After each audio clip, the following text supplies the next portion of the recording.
reflexionando sobre algunos de los temas principales.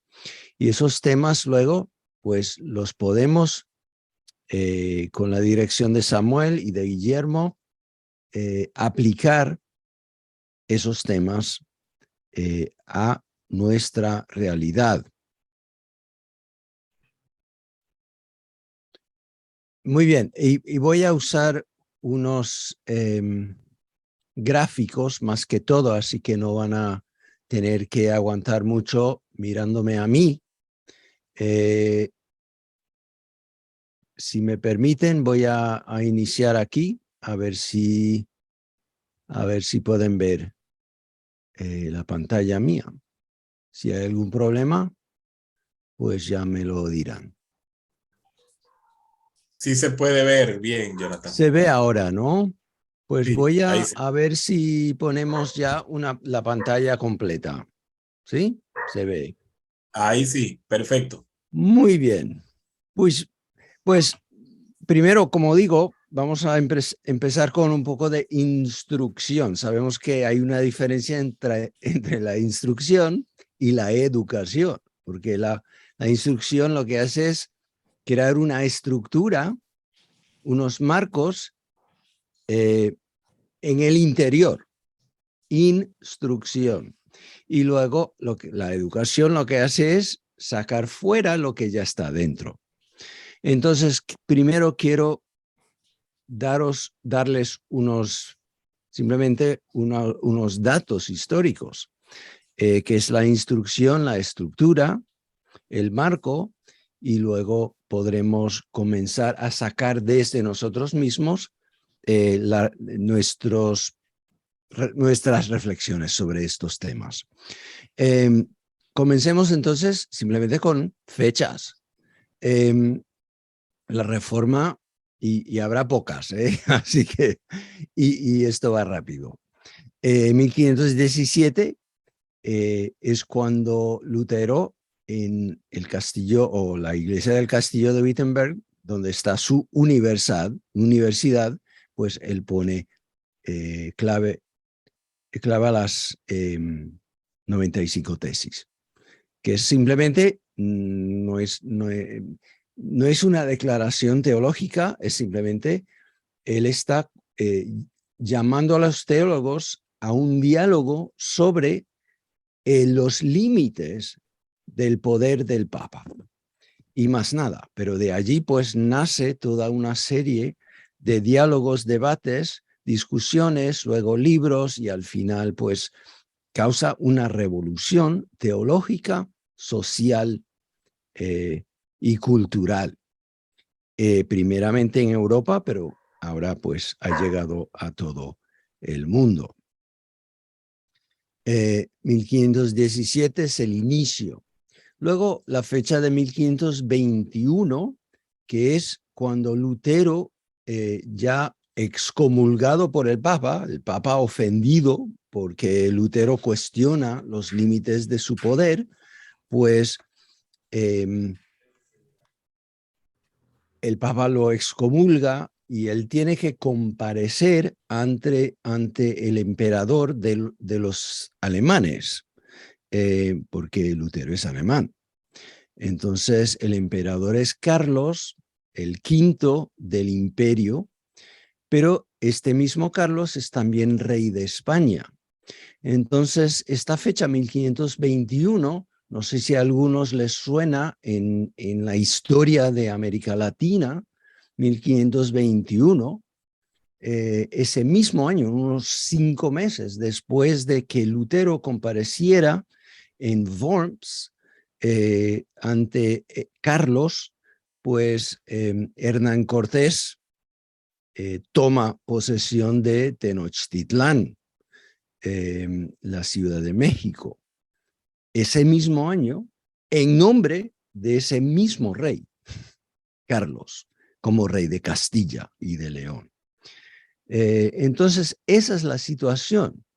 Contemporáneamente con Lutero y el mismo rey, pues tenemos estos eventos tan revolucionarios en la historia del mundo. Ahora, la siguiente fecha sería 1546. Aquí vemos el Concilio de Trento 1545, pero realmente fue diciembre del 45, así que en el 46 es cuando el concilio comienza a emitir sus declaraciones antiprotestantes, su reacción a lo que está enseñando Lutero y otros reformadores. Entonces, realmente, esta fecha de 1546 tiene dos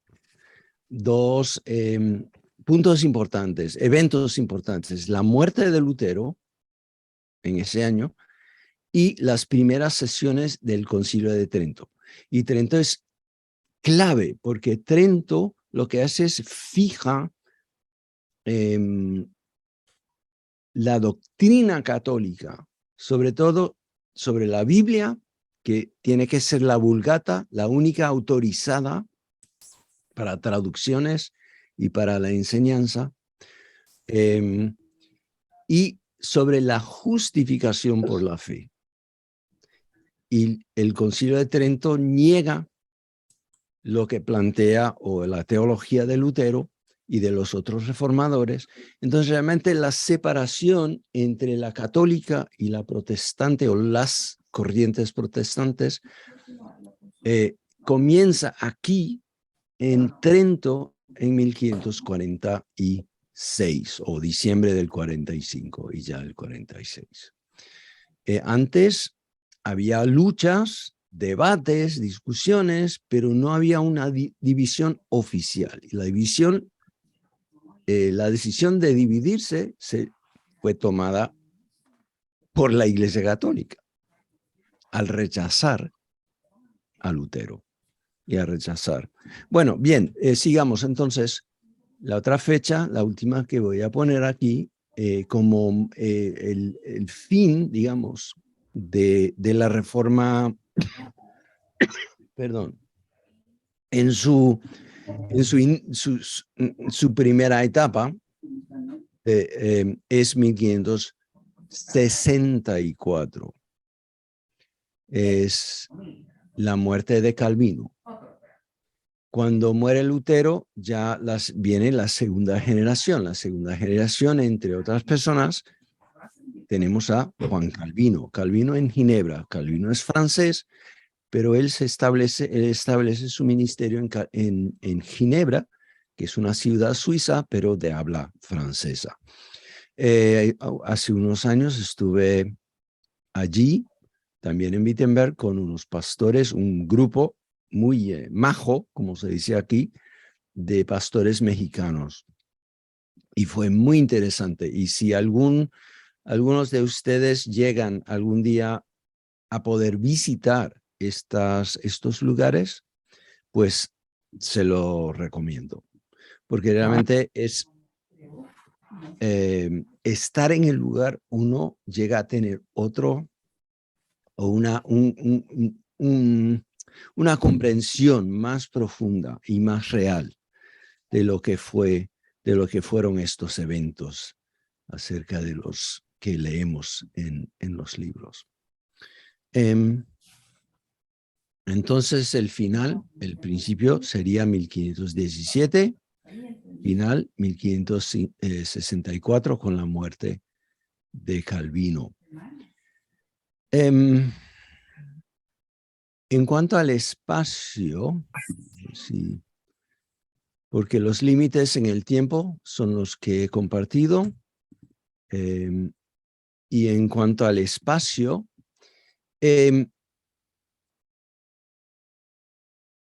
se suele decir que el protestantismo triunfó en los países germánicos y fracasó en los países latinos.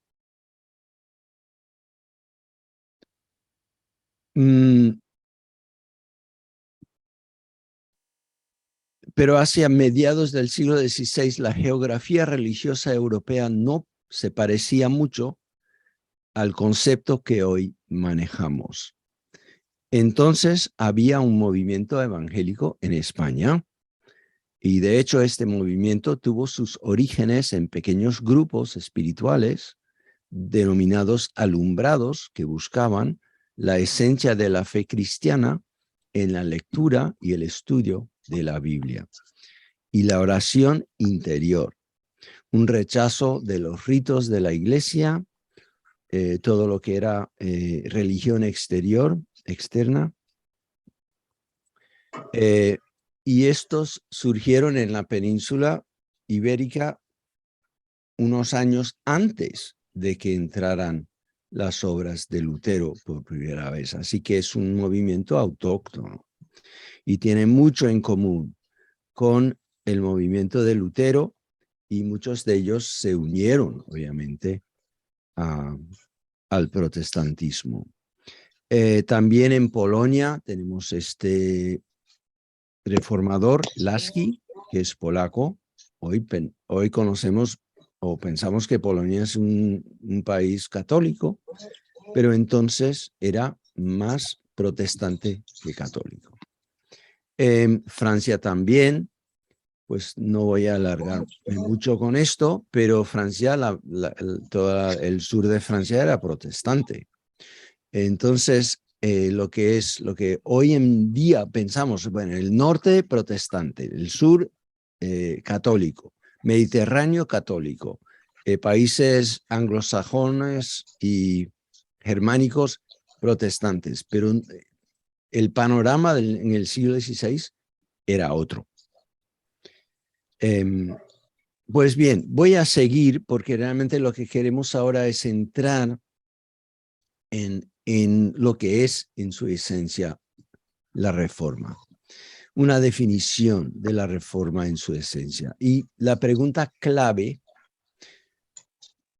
es, ¿qué debo hacer para ser salvo?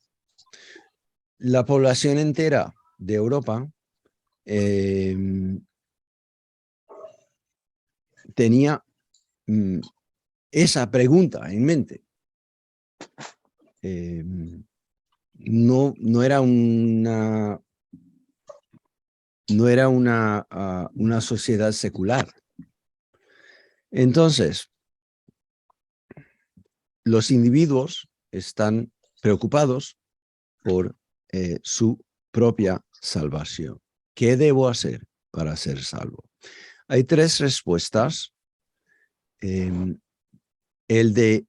La del magisterio de la Iglesia, la de los humanistas cristianos y la de Martín Lutero. Entonces, en cuanto al magisterio, pues yo creo que todos sabemos, porque es lo que la Iglesia sigue enseñando, que la salvación es posible si uno vive según las ordenanzas de la Santa Madre Iglesia. Y que la vida más auténtica y perfecta se vive en las órdenes monásticas, el sacerdocio, la vida dedicada al 100% al Señor, ¿no? O a la Iglesia. Los humanistas, el humanismo es un movimiento que busca la vida auténtica cristiana en las fuentes originales de la fe cristiana, sobre todo el Nuevo Testamento, y también los padres de la Iglesia, los más antiguos, los más puros, digamos. Es un retorno a las fuentes del cristianismo. Entonces tenemos una figura como Erasmo, que dice en una obra que se llama Paraclesis: estoy en total desacuerdo con aquellos que no quieren que la gente común lea las Sagradas Escrituras en sus idiomas maternos, como si lo que enseñó Jesús fuese tan complejo que solo unos pocos teólogos lo podrían o lo pudieran comprender. Y lo que escribe Erasmo, por cierto, fue tomado y fue publicado en México por el primer arzobispo, Zumárraga. Entonces, Erasmo tiene influencia en muchas áreas. En España tuvo mucha influencia también,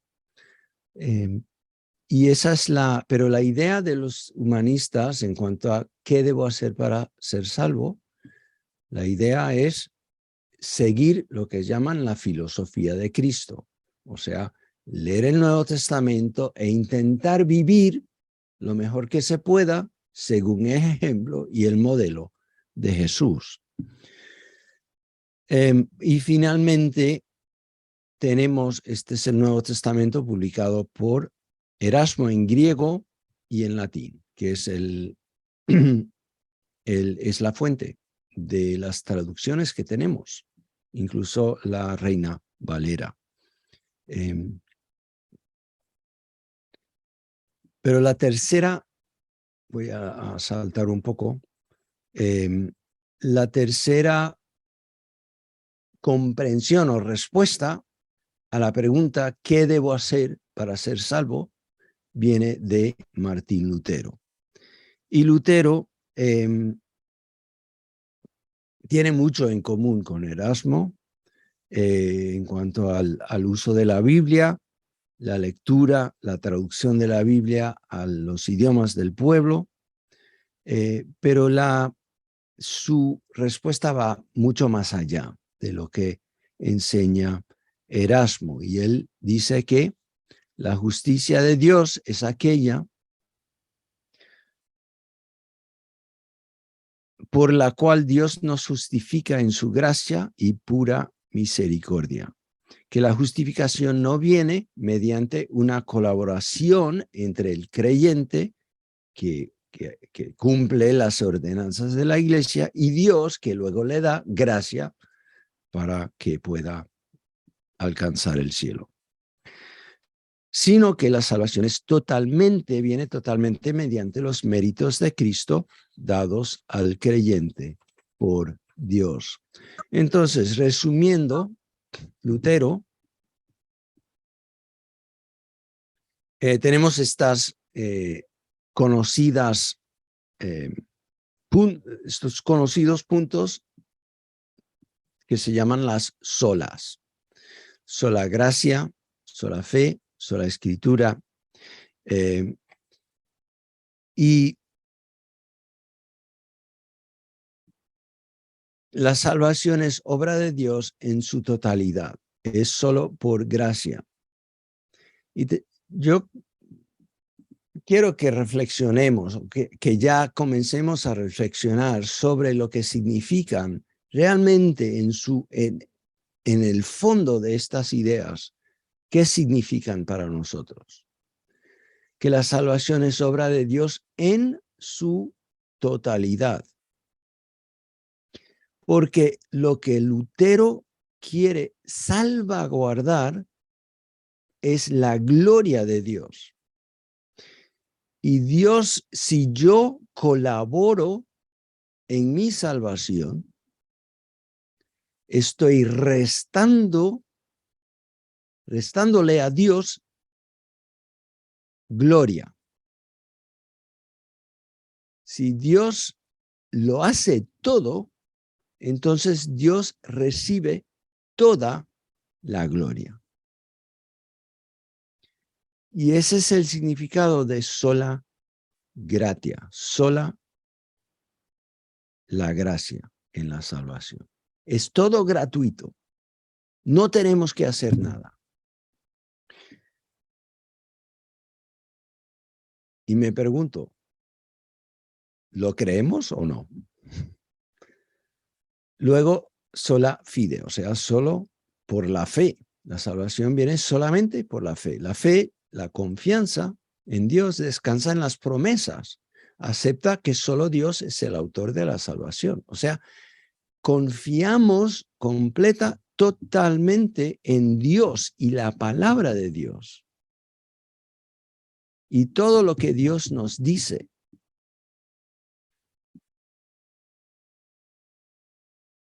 Y sus promesas. Cuando confiamos completamente en sus promesas y no comenzamos a decir sí, pero, entonces estamos dando toda la gloria y el honor a Él.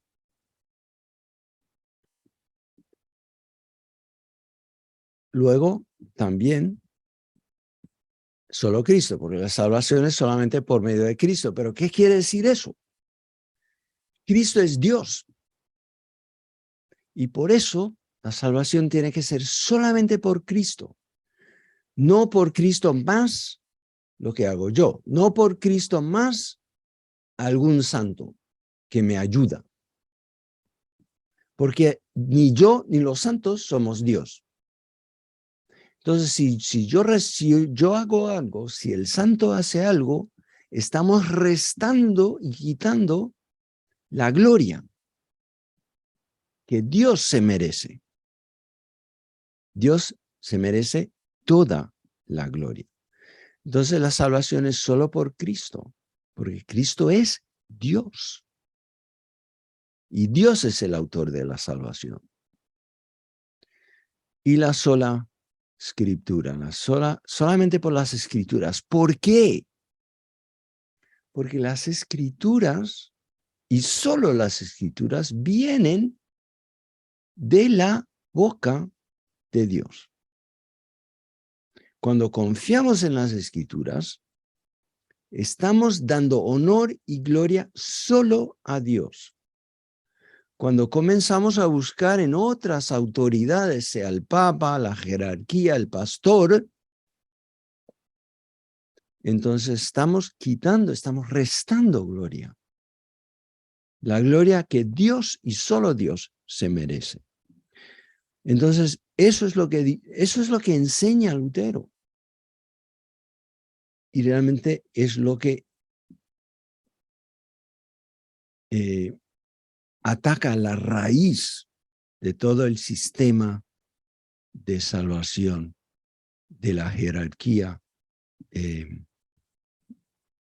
la teología escolástica católica. Soli Deo Gloria. O sea, Dios se merece toda la gloria, porque Él es el autor de la salvación en su totalidad. Pues bien, entonces ese es el meollo de lo que enseña Lutero. Y esto luego tiene unos efectos bomba en la sociedad, en la cultura, en la iglesia, obviamente, ¿no? La salvación, entonces resumiendo, la salvación es obra de Dios. ¿Y qué significa eso para mí? Como miembro de la iglesia. Estoy hablando pensando en el siglo XVI, pero también ahora. El ser humano, pues, entonces está liberado de tener que hacer una serie de cosas, de cumplir con tantas reuniones y tantos estudios bíblicos y tantos momentos de tantas oraciones o rezos o lo que sea. Eso estoy liberado de todo esto como para alcanzar la salvación y puedo dedicar mi vida simplemente a vivir Cristo en mí donde yo esté, donde yo me encuentre, en mi trabajo, en mi familia, donde esté. Porque Dios ya me ha dado todo lo que necesito. Es una revolución.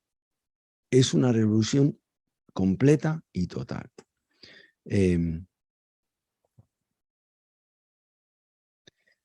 Bueno, bien. Ahora, quiero tomar un momento para simplemente orientarles a la historia de las tres corrientes de la Reforma. Entonces volveremos ya a los temas que vamos a hablar.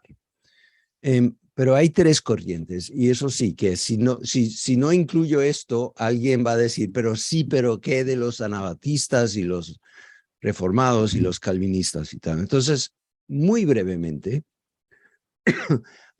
surgen en estos años de que ya hemos hablado, tres corrientes. La luterana, que es la primera, la Reformada, que es casi contemporánea, en Suiza sobre todo, primero un Zwinglio y luego Calvino, son los principales, pero hay muchos, y los que se llaman anabaptistas, que también son discípulos de Zwingli, pero pronto pues van por su propio camino.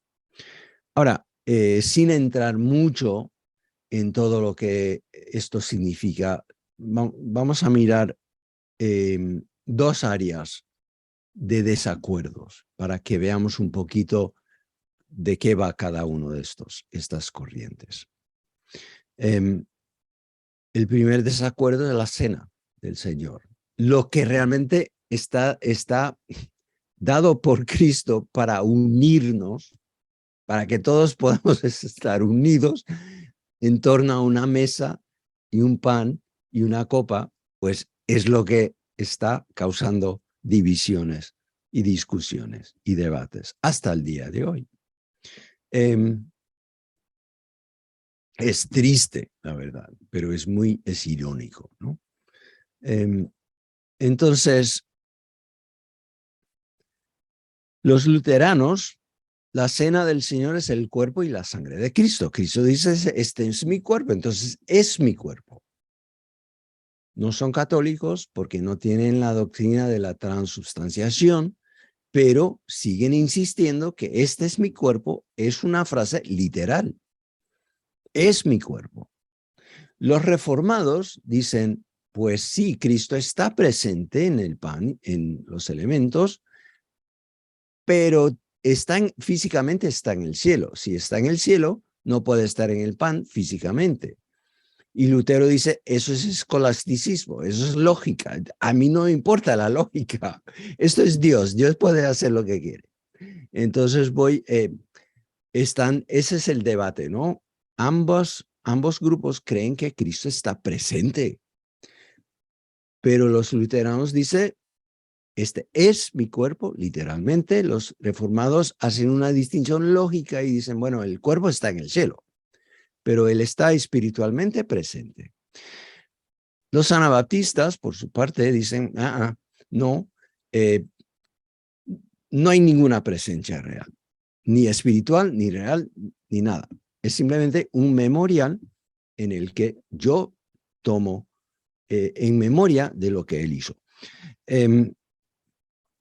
Hay un intento de Lutero y Zwinglio y otros de llegar a un acuerdo, pero Lutero dice, la palabra de Dios lo dice, este es mi cuerpo, yo lo creo, y ya está. Y se fue. Y entonces, no hubo, hasta el día de hoy, no hay un acuerdo entre luteranos y calvinistas o reformados sobre este tema. Ahora, en resumen, entonces, los anabaptistas, mano izquierda, bueno, puntos en común. La cena fue instituida por Jesucristo en memoria de su muerte. La cena del Señor debe ser celebrada con regularidad en la iglesia. Todos están de acuerdo. Pero, bueno, empecemos con los luteranos. Ese es mi cuerpo, es lenguaje literal, lo que ya hemos dicho. Concuerdan con los reformados que Cristo se ofrece al creyente en la cena. Los anabaptistas, por su parte, dicen la cena es un mero memorial, centrado en la experiencia del creyente. Y concuerdan con los reformados en decir que el lenguaje es figurativo. Cristo está en el cielo. Pues, para resumir esto, yo creo, o según mi punto de vista, la diferencia entre reformados y luteranos por un lado y los anabaptistas es que los anabaptistas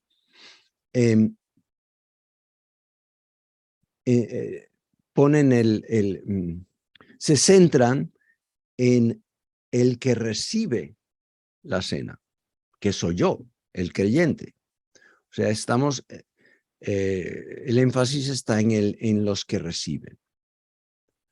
Y lo que hacemos como los que recibimos la cena, lo que nosotros hacemos, un arrepentimiento, el recordatorio, las palabras y todo, pero todo centrado en nosotros. Los reformados y los luteranos, el énfasis está en lo que hace Dios o hace Cristo en darme algo, en darme su cuerpo y sangre, sin llegar al extremo del catolicismo. Pues bien, entonces eso no lo vamos a hablar ahora, a lo mejor, pero es para reflexionar un poco sobre ese tema, quizás de un punto de vista algo nuevo. Y lo otro, yo creo que esto lo voy a saltar, porque si no vamos a simplemente decir que hay una diferencia en cuanto a quiénes son los miembros de la iglesia. Y para los reformados y los luteranos, pues todos son miembros. Si no están bajo disciplina, pues son miembros de la iglesia, todos los miembros de la ciudad, de la sociedad. Hoy en día no, obviamente, pero en esos tiempos, pues cada rey, cada gobernador tenía la religión según su propia religión. Pues vamos a seguir. Bueno, esto sí lo voy a mencionar. Los anabaptistas forman una sociedad fuera de la sociedad secular, que es una sociedad ejemplar, que vive los valores del reino. Esa es el otro lado, o la otra corriente, la otra vía, para responder a la relación entre el cristiano y la sociedad. Entonces, los anabaptistas ven que el papel del cristiano es influir desde fuera. O sea, yo tengo mi iglesia, yo tengo mi comunidad y desde aquí yo influyo. Por mi ejemplo, mis prédicas, mis palabras, mi voz profética. Y los reformados, sobre todo ellos, tienden a pensar que cada cristiano vive una vida auténtica de cristiano, pero dentro de la sociedad. Puede ser como político, incluso o en las escuelas públicas. La corriente anabaptista tiende a crear escuelas propias, cristianas. El reformado tiende a ser un maestro, pero un maestro en el sistema público, pero ejerciendo como cristiano y sus valores, transmitiendo sus valores con su conducta, sobre todo, no tanto por su predicación, digamos, en el aula de la escuela pública. Y eso sí que podemos reflexionar luego sobre esta diferencia.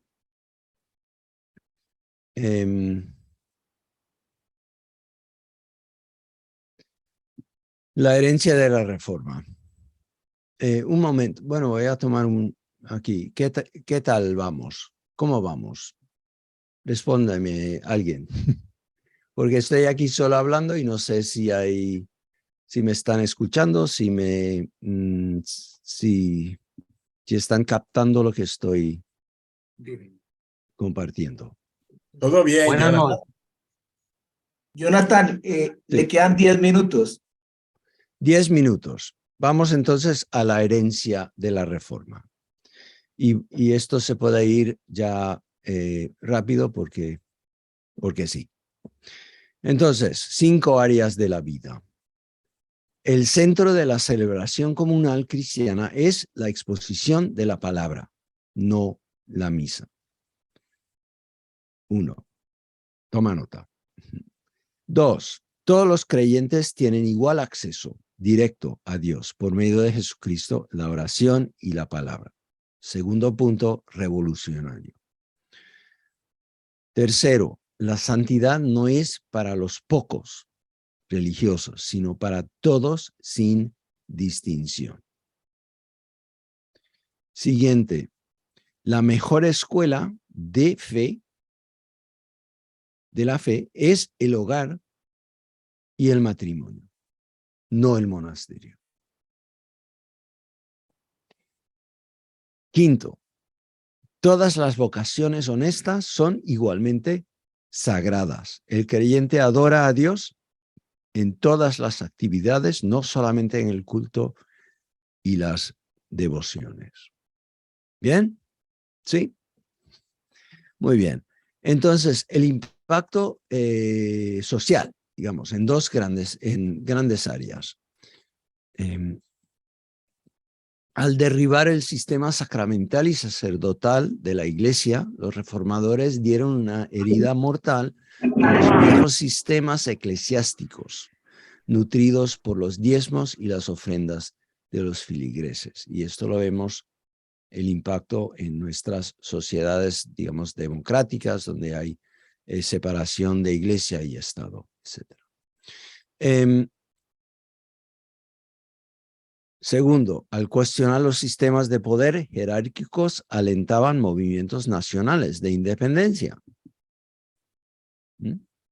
Esto sucede en Holanda, por ejemplo, y en otros países. Tercero, al dar la Biblia al pueblo, fomentaban la libertad de conciencia y de expresión. Y al enseñar que la vida auténticamente cristiana se vive en el mundo, el matrimonio y el trabajo secular, no ya en el claustro, dignificaban todos los oficios y a todos los seres humanos. Ahora, este es el último punto que tengo, así que ¿me quedan cuántos minutos? ¿7? ¿6?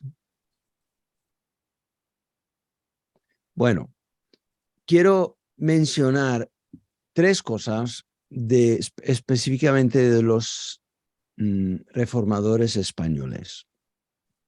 Y primeramente, la idea de que la lectura de la Biblia transforma al lector.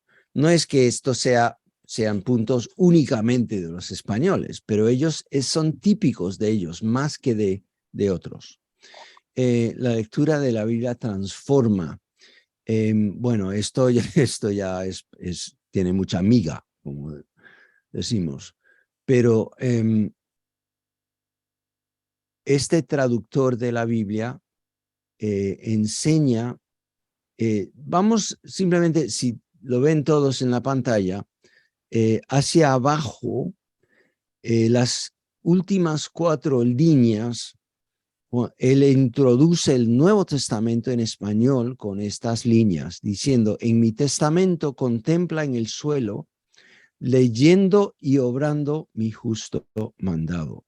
Entonces, lo que está enseñando es que no ya el oír, sino la lectura es lo que nos transforma. La lectura de la Biblia es lo que nos transforma. Siguiente punto, la fe es unión con Dios. Esto podríamos hacer un estudio de varias horas simplemente sobre este punto. De los españoles, sobre todo. Pero la idea de que la fe entre los reformados, sobre todo los calvinistas, la fe tiende a ser una transacción en el cielo. Dios hace un cambio en el cielo, poniendo mis pecados en Cristo y dándome su justicia. Pero para los españoles tiende más, la fe es más la forma en que nosotros nos unimos con Dios. Tenemos esta cita de Juan del Castillo, que murió quemado por luterano, que lo pueden leer allí. Y luego hay una cita que voy a poner de Francisco de Encinas también, donde él habla muy claramente, que lo voy a poner ahora, diciendo que toda la escritura divina nos enseña que la vida verdaderamente bienaventurada no es otra cosa sino un eterno ayuntamiento, siendo ingeridos para siempre en Dios vivo, verdadero. Y al final dice que los fieles que en él creyesen, siendo estos reconciliados con el Padre por aquel sacrificio de Cristo, los ingiriese y conjuntase con el mismo Dios. Entonces la vida, lo que son las buenas obras, fluyen naturalmente y necesariamente de la unión que tenemos con Dios por medio de Jesucristo por la fe. Entonces no hay ninguna tensión en estos protestantes evangélicos españoles entre la fe y las obras. Las obras fluyen naturalmente de la unión que tenemos con Dios por medio de Jesucristo por la fe. Pues bien, voy a dejarlo allí. Hay otras cosas y terminar con esta cita de Casiodoro de Reina. El espíritu conciliador en materia de doctrina es quizás la característica más notable de los españoles en concreto en la época de la Reforma. Y dice Reina, en una época repleta de calumniadores, errores y sectas, será muy conveniente para toda la Iglesia y cada creyente en particular que se establezca una distinción entre los artículos fundamentales de nuestra fe y aquellas declaraciones u opiniones de personas particulares acerca de las cuales siempre ha habido libertad en la Iglesia, salvando la verdad de la fe. Pues hasta allí, voy a dejarlo allí y tengo algunas preguntas que quiero compartir, si hay tiempo, si hay 3 minutos o 2, para como base de diálogo. Pero no Sí, sé, Samuel, yo te adelanté estas preguntas e igual las tienes para el Adelante, diálogo, ¿no? adelante. ¿Sí? Adelante, Jonathan. Sí, bien Bien, puedes, sí. entonces simplemente voy a leerlas. No las tengo en pantalla, pero pueden ir apuntando cosas de que quieren hablar luego. Preguntas. Si seguimos siendo herederos de la Reforma, ¿con cuál corriente nos identificamos? Ante los desafíos de la sociedad, debemos intentar transformarla mediante una presencia fiel en todas las áreas de la vida, que es la postura más reformada o calvinista, o más bien formar una sociedad alternativa de creyentes como un testimonio profético que revela el pecado del mundo y presenta una opción santa, que es la postura más anabatista. Esa pregunta por un lado. Luego, ¿en verdad creemos en la salvación por la gracia sola como obra exclusiva de Dios por medio de Jesucristo en nosotros y a favor nuestro? Porque es muy fácil perder esto. Cada generación tiene que volver a esta idea, porque el ser humano siempre quiere reivindicar algo para sí mismo, ¿no? Luego, en cuanto a la fe, pregunto, ¿vemos la fe como una actitud receptiva que se somete a la voluntad de Dios, o más bien como un poder que mora en nosotros, capaz de alcanzar las cosas que deseemos tener? Tengo varias más, pero dos más. ¿En verdad afirmamos la igualdad de cada creyente y de cada vocación? ¿O los pastores son más santos, por decirlo de una forma clara?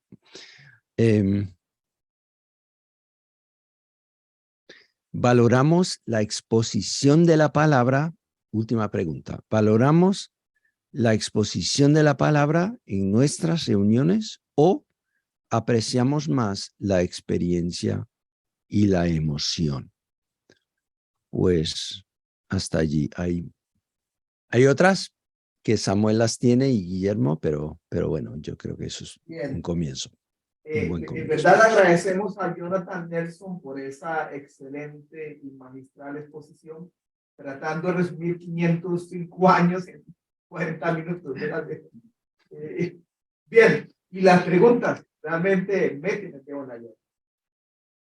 Como parte del programa de esta noche, en este foro, sobre reforma, historia y relevancia para Latinoamérica, como parte de lo que es historia y relevancia para Latinoamérica en la actualidad, este nombre de este foro, pues ahora queremos tener dos reacciones.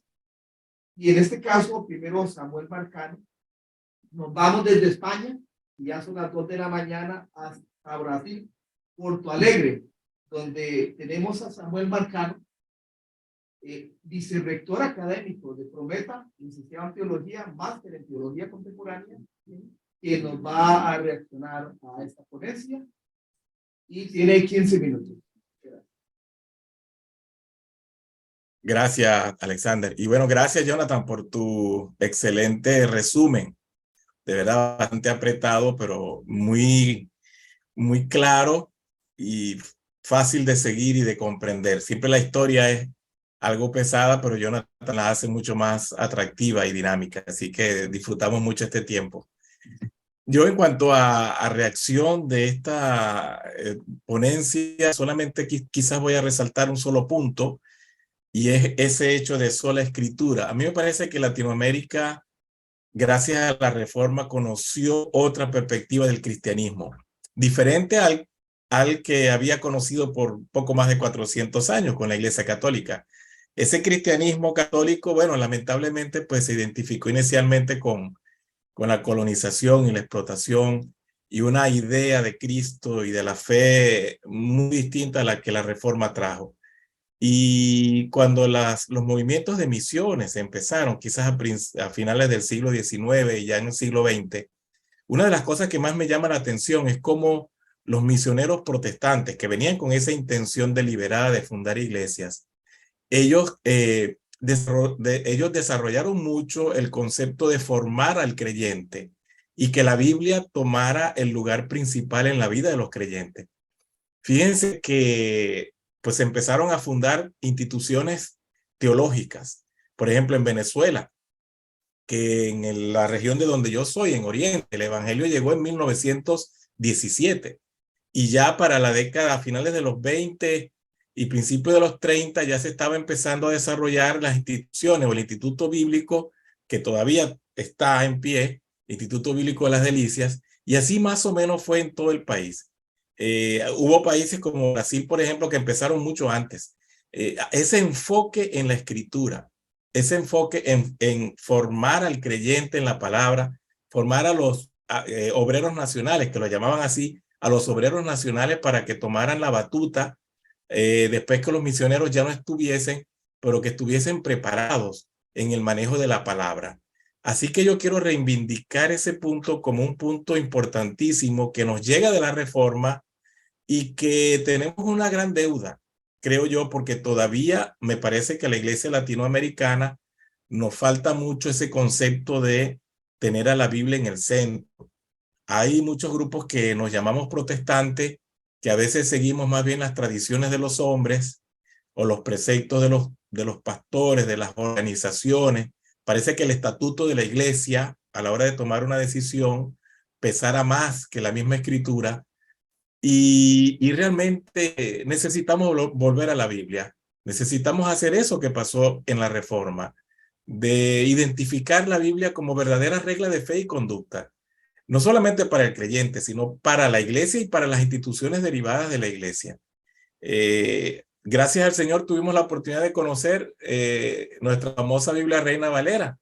A finales de los 40 y 50 conocíamos una versión, pero luego vino la versión Reina Valera 60 y luego otras versiones. Pero luego empezaron a surgir otras traducciones con un lenguaje diferente, más dinámico, y eso permitió que muchas personas que probablemente no entendían bien Reina Valera antigua o Reina Valera del 60, empezaron a ver los textos bíblicos en otra forma y, esto es lo que Pablo quería decir cuando decía concupiscencia o qué sé yo, cualquier otra palabra que quizás muchos no entendían. Eso trajo nueva luz, nueva comprensión y de nuevo puede reivindicar el hecho de que la iglesia, tomando a la escritura como el centro de su vida, de su fe y de su acción, logra hacer una revolución. Si solamente pensáramos en que la Biblia tomara el lugar central de nuestras reuniones, tanto las que hacemos en el culto público como las que hacemos en los hogares, yo creo que sin duda el impacto del evangelio en Latinoamérica sería diferente. Es cierto que el evangelio en cuanto a los protestantes ha avanzado. Tenemos más protestantes hoy que hace 30, 40 años, pero no estamos viendo mucho eso cambiar las estructuras sociales o políticas o económicas de los países en Latinoamérica, porque hace falta esa vivencia también de lo que la Biblia dice, no solamente conocerla, memorizarla, pero también vivirla. Así que bueno, brevemente solo para enfatizar que ese punto de sola escritura para mí es bastante poderoso. Fue eje en la reforma y creo que Latinoamérica debe seguir luchando para regresar la Biblia al lugar central que debe tener en la vida del creyente y en la vida de la iglesia como cuerpo de Cristo. Gracias de nuevo, Jonathan. Realmente muy aleccionador, muy retador este desafío que nos deja seguir pensándolo. Que Dios te bendiga y bueno, esperamos también las inquietudes, preguntas o comentarios de los hermanos. Gracias, Alex.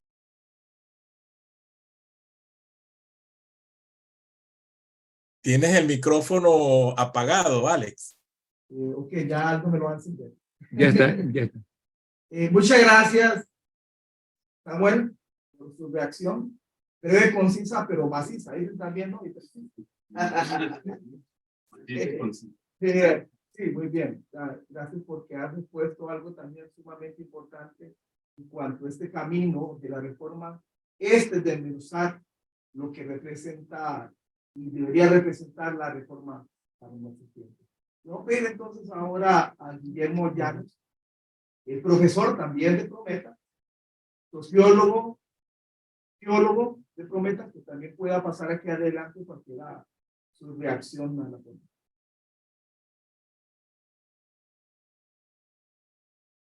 Gracias, Alex. Gracias, Jonathan. Excelente exposición.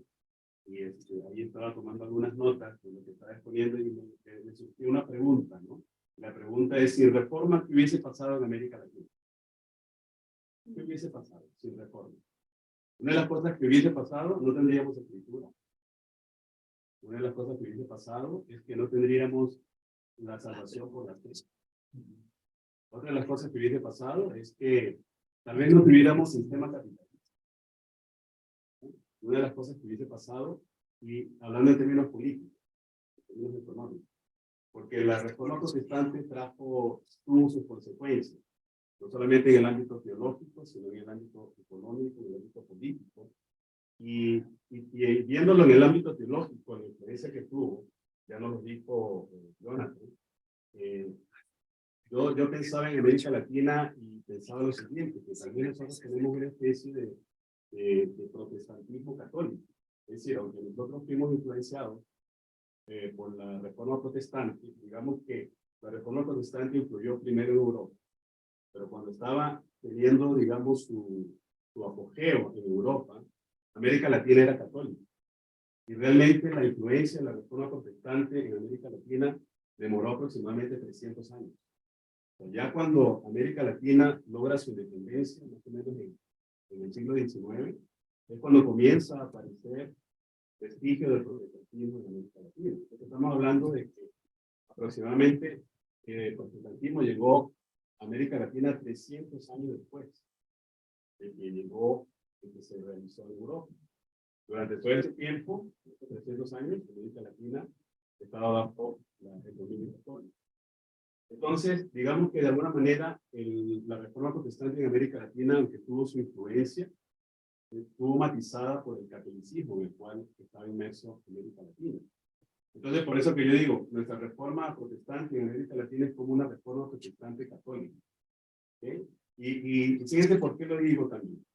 Y voy a contar algunas anécdotas. Hace unos años, en mi iglesia en Venezuela, yo he dado clases en la escuela americana, y se me acerca un joven, y el joven me dice, ya tengo 20 vigilias seguidas. ¡Wow! ¡Qué tremendo! Y entonces, ¿y por qué me estás diciendo eso? Entonces ahí comenzamos a conversar, y eso me hizo pensar a mí, ¿no? ¿Por qué una persona comienza a decir, tengo tantas vigilias? ¿Estoy ganando algo? No sé si me explico. Es decir, la persona se había convertido al evangelio, pero para esta persona el estar haciendo vigilias estaba ganándose algo. Y hace poco estaba en la iglesia, iba a dar una clase y de pronto llega un hermano y el hermano dice, vengo a servir al Señor. Y el hermano trabaja fuera, ¿verdad? Y pensé igual. ¿Y el resto del tiempo qué hizo? Porque tenemos también esa idea un poco católica de que servir al Señor es lo que hacemos cuando vamos a la iglesia. Y fíjese que una de las cosas que trajo la Reforma Protestante fue, y es una de las cosas que resaltó también Jonathan, tiene que ver con lo que es la vocación. Porque el catolicismo establecía que lo que era vocación era lo que se hacía en la iglesia católica. Es decir, si yo era un sacerdote o era un monje católico, es cuando yo estaba ejerciendo la vocación. Y eso era sagrado. Pero Martín Lutero, una de las cosas que hizo fue desacralizar eso y más bien establecer que la vocación, cualquiera que ésta sea, era sagrada. Es decir, si yo, por ejemplo, soy un abogado, tengo una vocación para la abogacía, esa vocación es sagrada. Entonces, eso es lo que trajo la reforma. Pero muchas veces en América Latina seguimos viendo como la iglesia católica. Pensamos que, por ejemplo, ser misionero o ser pastor es mejor vocación que otra vocación que podamos tener. Y eso es por influencia de la iglesia católica. En América Latina, la reforma protestante primero llegó, digamos, primero influenció en el ámbito político antes que en el ámbito teológico. ¿Por qué digo esto? Porque cuando vino cuando se logró la independencia de los países en América Latina, ¿qué fue lo que sucedió? En América Latina, los países ya independientes comenzaron a abrirse a nuevas ideas, y en ese abrirse a nuevas ideas, se abrieron a las ideas liberales, y abriéndose a las ideas liberales se abrieron a muchos de lo que venía de los países protestantes. Llegaron mucha gente, sobre todo de ingleses, escoceses, que vinieron a, digamos, de alguna forma a enseñar, ¿verdad? Cómo se hace economía, cómo se hace política, cómo incluso se enseña. Y la influencia inicial fue política. O sea, no es que los gobernantes se hicieron protestantes, sino que trajeron a protestantes a América Latina. Y esa fue la primera influencia que hubo. Ya vamos a decir, el protestantismo como lo conocemos fue posterior en América Latina. Es decir, ya estamos hablando ya de finales del siglo XIX, cuando las misiones protestantes, sobre todo norteamericanas y europeas, llegaron a América Latina. Pero primero fue política, después fue ya teológica. Y quería resaltar, ya para finalizar mi punto, lo que tiene que ver con las vocaciones sagradas. Es decir, una de las cosas, así como dijo Samuel, ¿verdad? Una de las cosas que trajo la Reforma Protestante fue el traer la Biblia al idioma nuestro. El que podamos decir, el que podamos leer la Escritura en nuestro idioma fue producto de la Reforma. Pero también lo de las vocaciones sagradas, que creo que, al igual que como dijo Samuel, que creo que debemos volver a las Escrituras, y que en nuestras iglesias debemos volver cada vez más a las Escrituras, también debemos volver a esta idea de la vocación sagrada. Es decir, del pensar de que todo lo que, la vocación que tenemos nosotros en las iglesias, es decir, nuestras iglesias están llenas de personas no solamente con vocación pastoral o misionera, sino con diferentes vocaciones, y que cada una de estas vocaciones son sagradas para Dios. Y que desde la trinchera que el Señor nos ha colocado, cualquiera sea la vocación que tenemos, podemos ser de influencia, podemos ser de la diferencia, podemos, vamos a decirlo así, podemos traer la reforma protestante al lugar donde nos encontremos, podemos traer la fe que tenemos a partir de la vocación que podamos desempeñar. Decía Jonathan que los españoles, uno de los énfasis que ellos hacen, a diferencia de los calvinistas, que ven la fe como la unión con Dios, ¿no? Y pensaba mientras escuchaba a Jonathan que tal vez esta idea española es también influenciada un poco por la Iglesia Católica, ¿verdad? De esa unión con Dios del monasterio. Y sin embargo, pienso que tal vez en América Latina, también que nos parecemos un poco a los españoles, podemos tener esa idea. Y creo que es pertinente, para nosotros en América Latina y que pensemos en que la fe también no solamente es una fe transaccional, como decía Jonathan, ¿verdad? Algo que sucede en el cielo entre Dios coloca los pecados en la persona de Jesucristo y hace una transacción conmigo, lo cual creemos, pero también es la unión con Cristo, ¿no? Y que pensemos como que parte de lo que trajo la Reforma Protestante en América Latina es sacar esa unión con Cristo del monasterio y llevarlo a la vida práctica de cada uno de nosotros. Que cada uno de nosotros podemos ser, vamos a decirlo así, en términos católicos, unos pequeños monjes, en el buen sentido de la palabra, personas que pueden estar consagrados al Señor sin necesidad de estar en un monasterio, sino desde las trincheras en las cuales el Señor nos ha colocado. Entonces esa es mi reacción, así que Dios los bendiga.